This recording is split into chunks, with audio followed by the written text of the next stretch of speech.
No lo apagues, pues. Buenas tardes. Continuando con las telecapacitaciones del Instituto Nacional de Salud del Niño, hoy día tenemos el agrado de invitarlo y escuchar al doctor Eddie Hernández, médico pediatra cancerólogo. También trabaja en el Instituto Nacional de Enfermedad Neoplástica y vamos a escucharle su tema de detección precoz del cáncer infantil. Entonces tenemos presente al doctor Eddie Hernández. Buenas tardes.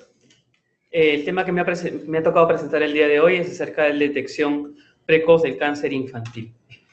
Esta primera diapositiva lo que trata de mostrar básicamente es cuál es la incidencia mundial de cáncer infantil durante las últimas décadas. Y como podemos observar, como una de los cánceres más frecuentes en los niños, tenemos a las leucemias, seguidos muy cercanamente por los tumores del sistema nervioso central, y un poco con menos frecuencia de presentación los linfomas, tanto Hodgkin como no Hodgkin, los cuales abarcan aproximadamente entre el 60 y 70% de los cánceres en la etapa infantil. Como vemos acá en esta presentación, durante los siguientes años, durante todas estas décadas, la presentación siempre ha sido la misma, la incidencia ha sido igual.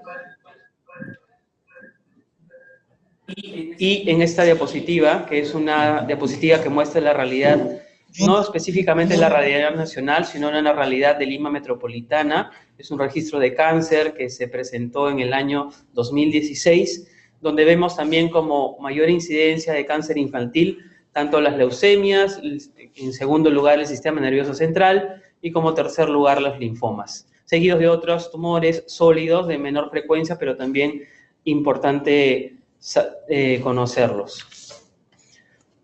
¿Y cómo ha ido la sobrevida de los pacientes con cáncer infantil durante las siguientes épocas? En esta publicación del Hospital St. Jude de Estados Unidos muestra cómo ha ido evolucionando la sobrevida de los pacientes con cáncer infantil desde los años 60 aproximadamente hasta la actualidad. Y lo más importante es ver acerca de cómo ha evolucionado la sobrevida de los pacientes con leucemia linfática aguda. En un aproximadamente 4% en el año 60, a tener una sobrevida de casi el 95% en la actualidad, así como otros tumores, ¿no? Como el tumor cerebral, que es de segunda frecuencia, donde la sobrevida anteriormente era solo 10%, y actualmente con todo el tratamiento que tenemos, de entre 85 al 89%. Así también los tumores sólidos, como por ejemplo el neuroblastoma, donde la sobrevida antiguamente eran en 10% y actualmente estamos entre 75%, y los tumores de hueso, como el osteosarcoma, que es frecuente, también una sobrevida que ha incrementado durante muchos años. Desafortunadamente, esta sobrevida o este aumento en la sobrevida ha sido básicamente en los países desarrollados, donde vemos que aproximadamente en los 60, la sobrevida, como lo mencionamos, va entre un 10 y más o menos 10 y 20%, y actualmente una sobrevida muchísimo mejor. Lo que no se ha visto reflejado en los pacientes que tienen de recursos bajos, ¿no? Como en el que nos encontramos actualmente nosotros.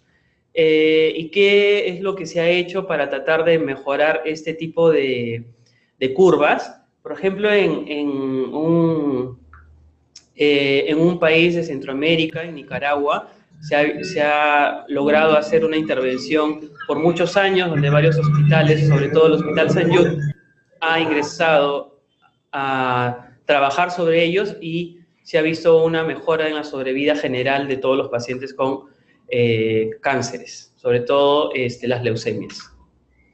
¿Y qué depende de esto? Esto depende de que hagamos un diagnóstico temprano del cáncer infantil. El diagnóstico temprano del cáncer infantil es algo que debería ser muy importante, ya que los niños pueden curarse según las cifras que hemos visto a nivel internacional, y nosotros tenemos que dar un hincapié en relación a esto. Y sobre todo tenemos que ver que muchas de las cosas que ocurren durante el diagnóstico precoz es que tenemos un retraso en el momento en el que nosotros hacemos el diagnóstico final del cáncer, y podemos referir o no al paciente según el grado de complejidad de nuestra institución. Existen en realidad dos puntos que son importantes. Uno, si existe la demora de los padres de familia, de sus niños, en reconocer los síntomas de gravedad para un posible cáncer. Y la otra parte es que puede existir una demora en la respuesta del médico, en la respuesta del pediatra o en la respuesta del sistema de salud para que este paciente ya llegue a tener un tratamiento. En esta diapositiva nosotros vemos que hay un retraso en el diagnóstico, desde que aparecen los primeros síntomas del cáncer hasta que se hace el diagnóstico y ya consecuentemente el tratamiento. Y hay dos momentos, ¿no? Un retraso del paciente, o en este caso un retraso del familiar, y el otro es un retraso del médico. Nosotros vemos que en realidad en este caso tenemos que tratar de disminuir estos dos retrasos. En relación al retraso del paciente o de los papás, orientarlos en relación a cuáles son los síntomas de alarma, los signos de alarma, y en relación al atraso del médico, tenemos que apresurarnos en relación a poder trasladar al paciente en el momento que nosotros sospechamos de que él se tenga una patología oncológica. ¿Qué es lo que falta para esta segunda parte? Nosotros estamos tratando de ver que el área de recursos humanos tenga que incluir una formación tanto a nivel de pre y posgrado en medicina y enfermería, para que el personal conozca cuáles son las patologías más frecuentes en relación a cáncer infantil, capacitar al personal que trabaja ya en la atención primaria, que sepan identificar los signos tempranos de esta enfermedad. Y en relación a esto podemos hablar un poquito más del tema. Existen diferencias en relación a la presentación de cáncer y también en relación al pronóstico y a los resultados del tratamiento entre niños y adultos. Normalmente cuando estamos en el diagnóstico en niños, generalmente las patologías ya se encuentran diseminadas, pero la detección temprana puede ser algo accidental. Y accidentalmente se refiere a que el padre nota, digamos, la presencia de una palidez muy marcada en los niños con una sospecha de leucemia, o notamos también la presencia de tumoraciones a nivel abdominal o alguna otra parte del cuerpo que tienen que incitar al papá a llevarlo inmediatamente al centro de salud de su localidad. Normalmente vemos que entre todos, el 90% de los pacientes que sufren de cáncer no tienen una etiología conocida. Hay muy pocas bibliografías en relación a cuál es la etiología del cáncer en los niños. Normalmente no existe una etiología conocida, pero hay algunos factores de riesgo que se saben acerca del cáncer infantil, como por ejemplo la exposición a radiación ionizante, la exposición a sustancias químicas, como las que están descritas ahí, como los plaguicidas, por ejemplo, la presencia de algunos factores biológicos como las infecciones por virus del VIH, las hepatitis B o C que pueden causar cáncer, el papilomavirus y factores genéticos que están ya arraigados en cada familia de los pacientes. Y otro punto importante es ver que hay una alta presencia de pacientes o niños con síndrome de Down y ellos tienen un especial manejo, ya que ellos tienen unas 20 a 30 veces más posibilidades de tener cáncer, entre ellos leucemias, sobre todo comparados con los niños que no tengan esta patología o este síndrome de base. ¿Y cómo vamos a evaluar la posibilidad de cáncer?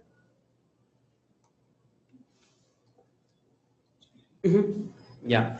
Primero tenemos que ver que a todos los pacientes que nosotros vayamos a ver, tanto a nivel de consultorio, a nivel de emergencia o a nivel de CRED, que es cuidado de los pacientes, tenemos que pensar que el paciente podría tener en algún momento cáncer. ¿Y qué preguntas tenemos que hacerle a estos pacientes? Primero, si el paciente ha tenido fiebre por más de 7 días o una sudoración importante. ¿Por qué es importante fiebre durante más de 7 días? Porque eso es uno de los signos diagnósticos diferenciales de que el paciente puede estar ante una patología oncológica.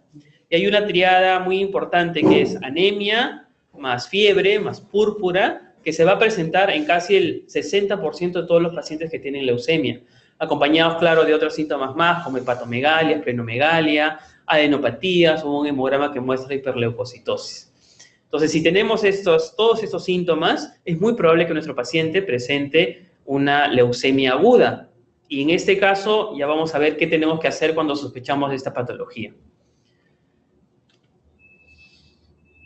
Cuando hablamos de infecciones o cuando hablamos de fiebre, nosotros estamos viendo que dentro de todo y lo más importante, cuando un paciente tiene fiebre, las causas más frecuentes de estas son causas infecciosas, ¿no? Aproximadamente, según esta literatura, un 44% de todos los pacientes que tienen fiebre, la etiología es por alguna infección. Pero, como ven acá, es importante el número de 5.6% de estos pacientes que tuvieron fiebre como síntoma inicial fueron diagnosticados al final de una patología oncológica.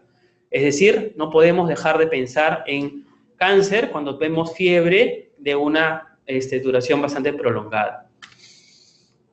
¿Qué otra cosa tenemos que observar en los pacientes? Si el paciente presenta dolor de cabeza, que ha ido en incremento, que despierta al niño cuando está durmiendo, que se acompaña de otros síntomas más como el vómito. En este caso, el paciente podría estar presentando un síndrome de hipertensión endocraniana secundario a una tumoración a nivel intracerebral. Entonces, los tumores del sistema nervioso central se manifiestan como cefalea continua, persistente y consecutivamente incapacitante para el paciente. Los dolores óseos en el último mes, que pueden interrumpir las actividades, que han ido en incremento, no asociados a traumatismos, que no desaparecen con el tiempo, al contrario, que van aumentando progresivamente, nos hace sospechar de que este paciente puede estar frente a una patología oncológica. Dentro de estos podría ser una leucemia, pero no se puede descartar también otro clásico tumor que es el osteosarcoma.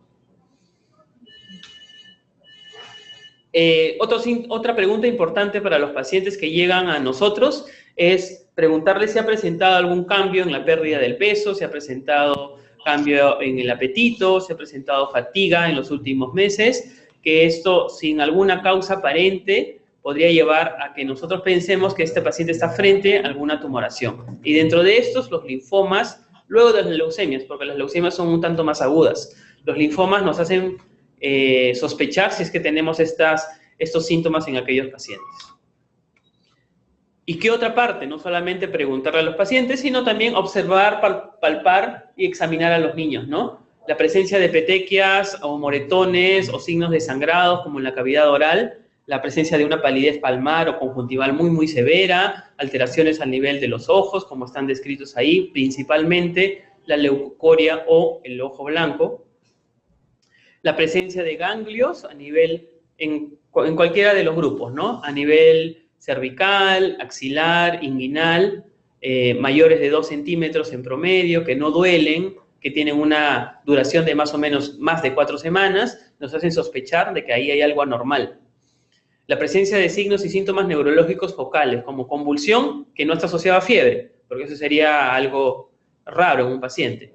La debilidad unilateral, que se presenta menos fuerza en una extremidad que en la otra, asimetría a nivel facial, cambios en el estado de conciencia o en el estado mental, que el niño cambie de comportamiento de un momento al otro o eventualmente, pérdida del equilibrio, cojera, dificultad para hablar, entre otras, como alteraciones en la visión y a nivel de abdominal, presencia de masas abdominales, hepatomegalia, plenomegalia o aumento de un volumen en alguna región especial del cuerpo.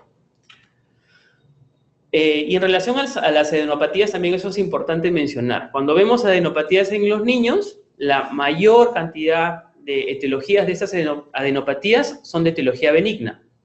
Según esta literatura del año 2009, nos dicen que el 73% de los pacientes que tuvieron adenopatías eran de etiología benigna sin ningún otro compromiso. También había la presentación de que dentro de estas, el 27% presentaban algún tipo de infección de fondo o alguna probable infección que no fue documentada al final. Pero también es importante ver que dentro de todos estos pacientes, el 27% tuvieron etiología maligna. En este caso fue enfermedad de Hodgkin, linfomas no Hodgkin, leucemias o rhabdomyosarcomas metastásicos alveolares, que es una entidad que también se presenta. ¿Y qué vamos a hacer en relación cuando nosotros encontramos alguno de estos síntomas? Digamos, un paciente con fiebre por más de 7 días, un paciente que tenga dolor de cabeza o persistente y progresiva, que presente leucocoria o palidez o petequias, cualquiera de estos síntomas o cualquiera de estos signos, al menos uno de ellos, nos clasifica como un posible cáncer o una enfermedad muy grave. ¿Y qué es lo que se tiene que hacer en este caso? Referir urgentemente a un hospital de alta complejidad para el servicio de hematología o hematología oncológica pediátrica, si no es posible, hospitalización en pediatría. Es decir, tenemos un paciente con cualquiera de estos síntomas que vemos, lo primero que tenemos que hacer es referirlo. Es lo que tenemos que hacer. Obviamente que el paciente tiene que estar estabilizado, si se sospecha de algún tumor cerebral, por deterioro neurológico hay que manejar la hipertensión endocraniana, hablar con los padres, explicarles la necesidad y la importancia de la referencia y, bueno, hacer los trámites administrativos que se necesiten para ello. Existen en las instituciones estos afiches que nos hablan de cuáles son los signos y síntomas más importantes, que son 10, en relación a la presencia o sospecha de una etiología oncológica. El dolor persistente en los huesos y en abdomen, que nos hace pensar de que el paciente puede estar frente a una leucemia, en debut, frente a alguna presencia de tumor óseo, como lo mencioné, en este caso un osteosarcoma, o un linfoma abdominal, que eso causa mucho dolor y distensión abdominal. Otro punto importante que debemos saber es en relación a la fiebre, que no tiene causas, que se presenta por más de una semana, por más de 7 días, como lo dijimos. Y en primer lugar tenemos que sospechar en las leucemias. Las leucemias es una de las patologías que están más asociadas a fiebre sin una causa infecciosa de fondo. Los moretones, los sangrados en la nariz, los sangrados a nivel de la encía, también nos hace sospechar de leucemia por el compromiso a nivel de la médula ósea y la plaquetopenia consecuentemente por esto. Otro punto importante es en relación al crecimiento tumoral o al crecimiento de los ganglios, que nos hace pensar, en primer lugar, en un linfoma o una leucemia, y en segundo lugar, en un sarcoma como el rhabdomyosarcoma, que es también frecuente en los niños. La aplicación en el cuerpo sin lesiones en la piel de un linfoma cutáneo, que también se puede presentar en algunos pacientes. Eso es otro de los signos importantes de evidenciar en los niños. El cansancio, la palidez, la anemia súbita nos hace pensar en leucemias. La pérdida de peso en los linfomas de Hodgkin, que es una pérdida de peso progresiva dentro de 2 o 3 meses. El dolor de cabeza, vómitos por las mañanas, por varios días, que incapacitan poco a poco a los pacientes, también nos hacen sospechar de una etiología frecuente como es los tumores cerebrales, que son de alta presencia en los niños. Cuando el abdomen crece rápidamente sin alguna otra etiología, estamos hablando sobre el tumor de Wilms, que es el tumor al nivel del riñón, hepatoblastoma, los tumores hepáticos, los neuroblastomas, que están asociados a tumores a nivel de la glándula suprarrenal, o linfomas abdominales, que también son frecuentes. Y el último signo importante también es una infección que no mejora. Es un paciente que viene con tratamiento frecuente de antibióticos que no mejoran, que siguen en empeoramiento del paciente, entonces podemos estar frente a una leucemia, un linfoma, un sarcoma de Ewing, que es un sarcoma de lo óseo, o también frente a una histiocytosis.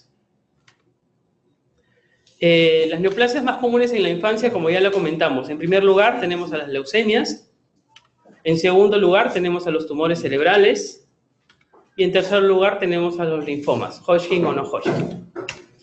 En relación a los síntomas y signos que se presentan en las leucemias, como ya los vimos, el 60% de los pacientes que van a debutar con una leucemia aguda, sea linfática o sea mieloide, según como vemos ahí, va a tener palidez, secundario a la anemia, va a tener fiebre o va a tener dolor a nivel óseo, ¿no?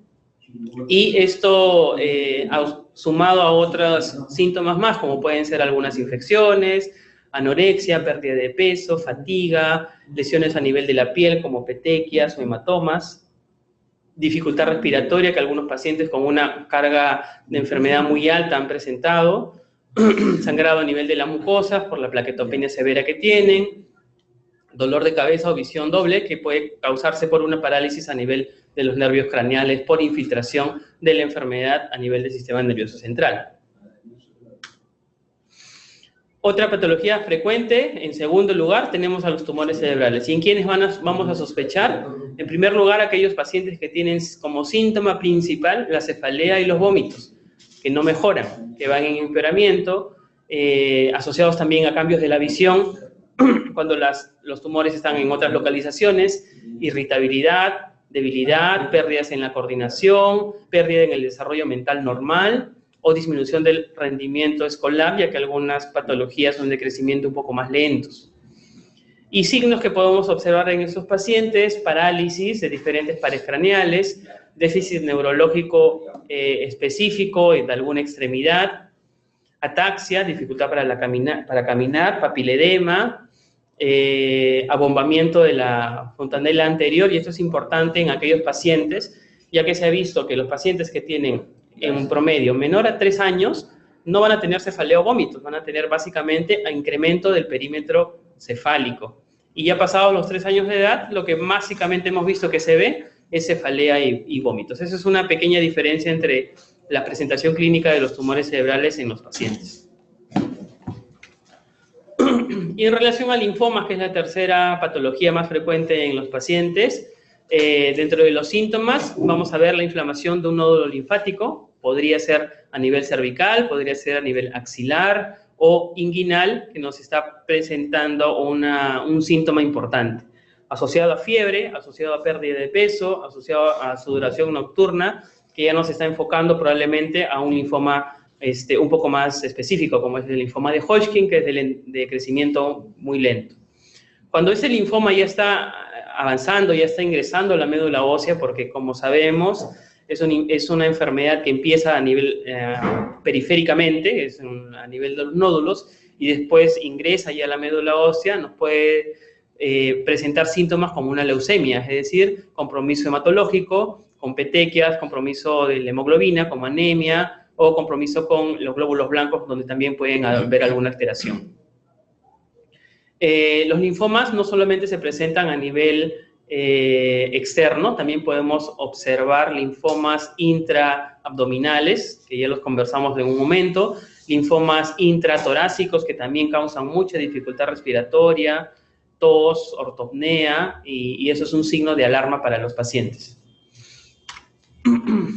El neuroblastoma, que es otra patología menos frecuente, que abarca básicamente, generalmente a nivel de la glándula suprarrenal, también tiene síntomas y signos distintos. Dentro de estos, la distensión abdominal, ¿no? Pérdida de peso y anorexia, como un clásico linfoma, por decirlo así, palidez, compromiso hematológico con la presencia de petequias, hematomas, dolor óseo, fiebre, pero básicamente lo primero, ¿no? Síntomas como distensión abdominal, anorexia y pérdida de peso. El tumor de Wilms es uno de los tumores intraabdominales más frecuentes en la edad pediátrica, y lo que tenemos que ver en un paciente, lo primero, y lo que la mamá lo va a notar sin ninguna otra complicación, es distensión abdominal. Un paciente que normalmente va en incremento del perímetro abdominal, que no está asociado a ninguna otra cosa más, nos hace sospechar primero de una neoplasia a nivel renal, como es el tumor de Wilms. Cuando ya el tumor de Wilms es un poco más grande, puede causar hematuria, por compresión puede causar constipación, dolor abdominal, algunas veces está asociado también a hipertensión arterial o la presencia de fiebre, que es de origen básicamente tumoral. En relación a los sarcomas óseos, como es el osteosarcoma, lo más importante aquí son que los pacientes presenten dolor óseo que puede ser unilateral. Ese es el dato más importante. Deformidades a nivel de las extremidades, no solamente extremidades inferiores, sino también extremidades superiores, hinchazón, pérdida de peso, anorexia y otros síntomas causados por el efecto de masa de la tumoración. Y los otros sarcomas, no de huesos, sino de tejidos blandos, como los rhabdomyosarcomas, también pueden provocar algún síntoma especial, como puede ser básicamente dolor y deformidad, ¿no? A nivel puede ser intraabdominal, con la presencia de tumoraciones, o si no, a nivel del retroperitoneo, que pueden causar dolor o un efecto de masa como constipación, y que el paciente no pueda defecar o no pueda miccionar normalmente. Entonces nos está hablando de alguna patología intraabdominal o intrapélvica que puede estar ocasionando algún tipo de patología, algún tipo de neoplasia de fondo. En esta diapositiva lo que podemos ver es que los mejores aliados para el diagnóstico son la mamá, que es la que está en contacto con el niño durante todo el día, o el profesor, o la enfermera, o el médico pediatra. Los primeros dos puntos es en relación a cómo es que ven a sus niños. Y si ellos ven algo alterado, nosotros tenemos la obligación de poder definir qué es lo que tienen estos pacientes. Y en estos puntos es donde podemos poner hincapié en relación a diagnosticar precozmente la enfermedad, ya que si diagnosticamos precozmente la enfermedad, podemos darle el tratamiento adecuado y pueden curarse. Como hemos visto, los porcentajes de curación en cáncer infantil en la actualidad son bastante altos. Un punto importante, ya que para recordar, es en relación a los tumores cerebrales. Según la especialidad médica donde pudiera estar el paciente, podemos pensar en tumores cerebrales diferentes.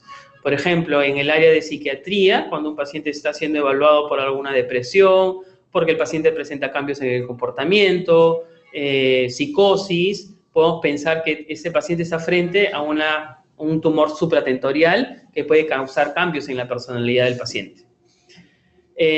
Retardo en el desarrollo, retroceso en el desarrollo o aumento del perímetro cefálico, como lo mencioné en su momento, que es secundario a una hidrocefalia que es causada por una tumoración cerebral que va en incremento durante todo el tiempo en el cual el paciente está siendo evaluado. A nivel de neurología, las convulsiones, la debilidad motora, las parálisis de los nervios craneales, la ataxia o el déficit neurológico focal nos puede hacer pensar de que estamos frente a un tumor a nivel cortical, supratentorial básicamente, que puede causar estos signos neurológicos mencionados. A nivel de oftalmología, por ejemplo, si el paciente es evaluado por un oftalmólogo y nota la presencia de edema de papila, de disminución de la agudeza visual, de diplopía, estrabismo, ceguera o tosis palpebral, entonces podemos ver que puede presentar un tumor específico a un glioma a nivel de vía óptica que causa todos estos síntomas visuales. Entonces, siempre hay que pensar en esta patología. A nivel de endocrinología, podemos ver que si el paciente presenta problemas del comportamiento, pubertad precoz o pubertad retardada, galactorrea, ginecomastia, síndrome de Cushing, obesidad. Entonces estamos hablando de algún tipo de lesión que puede estar alterando todas las vías normales. Y podríamos estar frente a un craneofaringioma, podríamos estar frente a un germinoma, podríamos estar frente a un tumor de células germinales diferentes que tienen una muy buena respuesta a la quimioterapia y una muy buena respuesta después de la cirugía.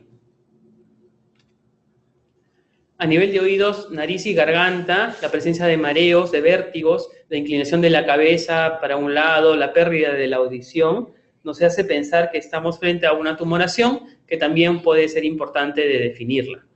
A nivel de gastroenterología, las náuseas, los vómitos y el dolor abdominal también nos puede hacer sospechar de que ese paciente tenga no síntomas a nivel gastroenterológico, sino estos serían secundarios a una hipertensión endocraniana que le están causando todas estas molestias.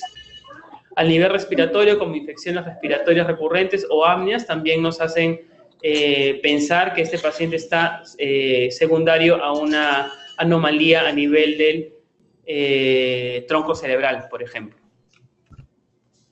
Y dentro de estas imágenes, lo que podemos ver básicamente son los signos que podemos observar en los pacientes, ¿no? La presencia de tumoraciones, como las deformidades, en las que podemos pensar en los tumores cerebrales, las lesiones en el cuero cabelludo, donde nos hace pensar básicamente en la cistiocitosis, o las tumoraciones en otras regiones que nos pueden hacer pensar también en los linfomas, ¿no? Hodgkin o los neuroblastomas. Aquí también podemos observar, y algo importante, la protrusión ocular, que nos hace pensar no solamente en histiocytosis o en linfomas, sino también podemos ver los pacientes con leucemias. La presencia de aniridia, que es aquel ojo donde no se puede observar el iris del paciente y que está toda la parte negrita mayor a lo normal. Y en estos pacientes tenemos que sospechar en un tumor a nivel renal, que es el tumor de Wilms. La leucocoria, que es ese ojo blanco o ojo de gato que se puede describir, nos hace sospechar de un retinoblastoma. Y eso es importante, la referencia inmediata, ya que mientras más avanza la enfermedad, se hace mucho menos tratable. En esta imagen inferior, este es un retinoblastoma también que ya está muy avanzado, ¿no? A nivel de cabeza, ¿qué otras cosas podemos observar? La presencia de hipertrofia gingival, por ejemplo, que lo podemos ver en las leucemias, específicamente las leucemias mieloides, en los linfomas no Hodgkin también, la presencia de tumoraciones en la cavidad oral, que nos hace pensar en primer lugar en los rhabdomyosarcomas, y las tumoraciones que deforman la cavidad oral, ¿no? Donde podemos ver rhabdomyosarcomas, linfomas no Hodgkin, en general. A nivel de cuello, básicamente lo que podemos ver son las adenopatías, como ya lo describimos, las adenopatías localizadas de un solo lado, como en este caso de crecimiento lento. Lo podemos ver en los pacientes que tienen linfoma de Hodgkin. Las adenopatías generalizadas, recientes, bilaterales, grandes, no dolorosas, pensamos en leucemias agudas, básicamente. A nivel de tórax podemos encontrar también deformidades diferentes que nos hacen pensar en diferentes patologías. Dentro de todos, por ejemplo, podemos pensar en los linfomas no Hodgkin, en los linfomas de Hodgkin, en los rhabdomyosarcomas o en el PNET como el sarcoma de Ewing también, que son los tumores óseos que se pueden presentar a nivel de la cavidad torácica. Y no solamente extratorácicos, sino también intratorácicos, como es en esta imagen donde vemos unas adenopatías mediastinales muy grandes, ¿no? Pueden ser sarcomas o linfomas. A nivel de abdomen, básicamente, como ya mencionamos, y lo más frecuente son el tumor de Wilms, ¿no? Como podemos ver acá este paciente, no tiene una masa o una distensión abdominal muy severa. Aquí es otro paciente igual, y aquí también, ¿no? Y estos pacientes, básicamente, lo que tenían eran tumores renales y tumores hepáticos. A nivel de la pelvis podemos encontrar algunas otras etiologías también, como podemos ver acá, los tumores germinales, testiculares, ¿no? Los sarcomas de Ewing, como en este caso que es bastante extenso, y acá también podemos ver algunos tumores testiculares, ¿no? Los tumores germinales, que son muy frecuentes también en los niños.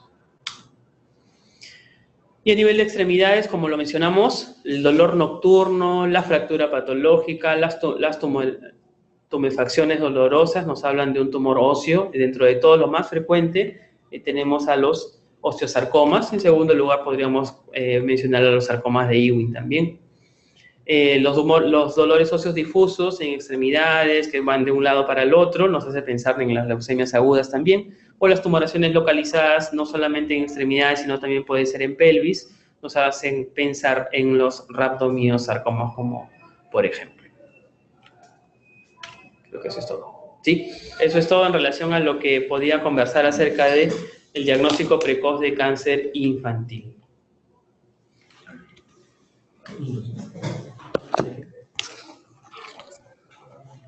Muy bien, doctor Edwin Hernández, muchísimas gracias por su exposición, ha sido bien clara.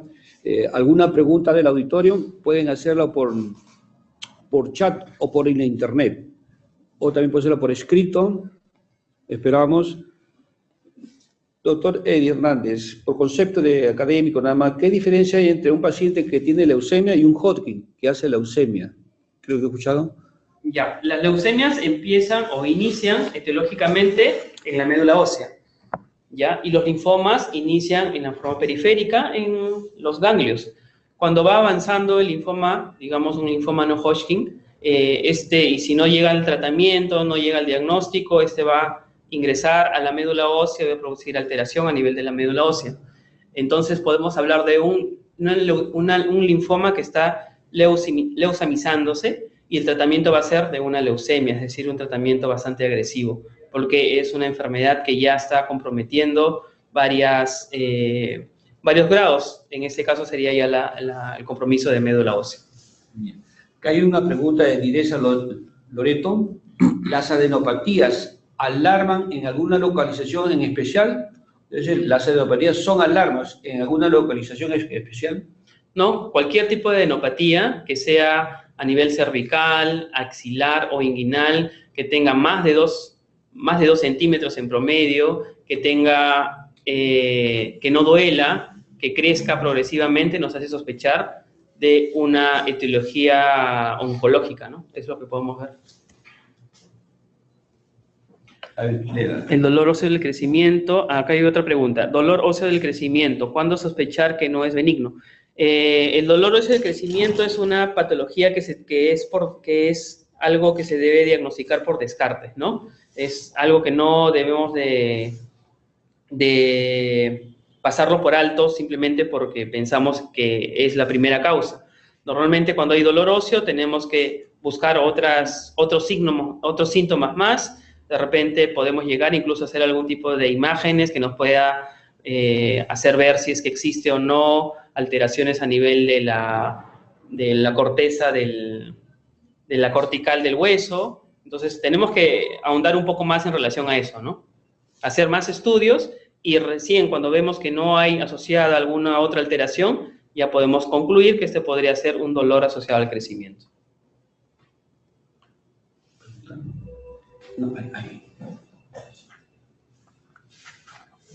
Bueno, también aprovecho antes de formular mi pregunta al doctor Eddy. Yo soy el doctor Aranda, Franklin Aranda, soy jefe del departamento de pediatría. Contamos desde hace algunos meses dentro del estado del departamento con el doctor Hernández, con el doctor Arturo Zapata. Cualquier teleconsulta que se puedan haber, hemos dispuesto los días miércoles para cualquier inquietud que puedan tener, alguna teleconsulta, con anticipación para poder coordinar. ¿Ya? Tomando en consideración la exposición del Eddy, durante mucho tiempo, por lo menos en formación, hemos considerado el frotis de lámina periférica, ¿no? Para detección de algunas patologías, malignidad sanguínea. ¿Tiene alguna utilidad el frotis de lámina periférica en relación al hemograma convencional? El frotis de lámina periférica. Claro, el frotis de lámina periférica nos permite ver las células inmaduras. Dentro del diagnóstico de la leucemia aguda, el gold estándar es el estudio de la médula ósea, donde vamos a ver las células inmaduras. Generalmente cuando estamos sobre un 20-25% de los casos, ya estamos frente al diagnóstico de una leucemia aguda, sea linfática o sea mieloide. Cuando vemos un paciente con la clínica que mencionamos hace un momento, con fiebre, con palidez, con petequias, con visceromegalia, hepatosplenomegalia, con adenopatías, y tenemos un frotis de lámina periférica en el cual hay presencia de células inmaduras, como pueden ser blastos, entonces ya tenemos el diagnóstico definido de la leucemia. Sí puede ayudar, por supuesto, el frotis de lámina periférica. Hay otra pregunta, Diresa Loreto. ¿Las adenopatías alarman en alguna localización especial? ¿La lámina periférica ayuda a orientar para el probable cáncer? En caso de ser indeterminado, ¿en cuánto tiempo se podría repetir la lámina, ¿no? Las láminas periféricas. Sí. Eso va a depender del cuadro clínico, ¿no? Porque nosotros sabemos que tenemos que ver si un paciente está con una hemoglobina en 5, sin alguna explicación, con leucocitos en más de 20.000 o 50.000, con un frotis de lámina periférica que nos refiere linfocitos elevados, con plaquetopenia. El control debe ser inmediato. Yo le tomaría el control el día siguiente, ver cómo va la hemoglobina, ver cómo van las plaquetas, ver cómo van los glóbulos blancos, ya que si una enfermedad como una leucemia aguda no se trata, se va a disparar. Es una enfermedad que es muy, muy, muy agresiva, y durante los días nosotros vemos que si un paciente no recibe tratamiento hoy, y mañana puede estar con una hemorragia intracerebral, mañana puede estar con una insuficiencia respiratoria y llegar a la intubación, endotraqueal. Entonces, una sospecha de una leucemia aguda en un paciente que tiene leucocitos altos, compromiso hematológico como anemia y plaquetopenia, el control tiene que ser inmediato. No podemos esperar más de, creo yo, 24 horas para continuar el estudio. Pero no solamente eso, también lo otro es ver si es que el paciente tiene signos o síntomas de lisis tumoral, que también puede presentarse y tenemos que apoyar no solamente el hemograma, sino también estudios bioquímicos. En este caso tenemos que ver el dosaje de calcio, el dosaje de electrolitos, el dosaje de ácido úrico, para poder determinar si estamos frente a una probable leucemia con algún signo de una lisis tumoral, por ejemplo. Entonces, el control tiene que ser bastante cercano, en aproximadamente 24 horas, para ver cómo va la evolución. Ahí había una segunda pregunta. ¿Las adenopatías, alguna localización especial que llame la atención? No. Cualquier tipo de adenopatía que tenga un crecimiento lento o rápido nos tiene que hacer sospechar de alguna patología oncológica. Acá hay otra pregunta. ¿Recomienda una prueba de lámina periférica ante cuadros febriles a repetición? Cuadros febriles a repetición. Si tenemos un paciente que tiene más de 7 días de fiebre, un tratamiento antibiótico que no ha mejorado, asociado a palidez, asociado a algún otro hallazgo clínico, por supuesto, sí deberíamos hacerle un estudio de un hemograma con una lámina periférica para poder determinar si hay la presencia o no de células inmaduras. Ya. Doctor Eddie Hernández, muchísimas gracias por su exposición y esperamos contar con usted en los siguientes temas. Es un tema apasionante, prácticamente un tema muy difícil para nosotros los pediatras de poder observarlos. Muchísimas gracias, doctor Hernández, y le agradecemos a sus colaboradores.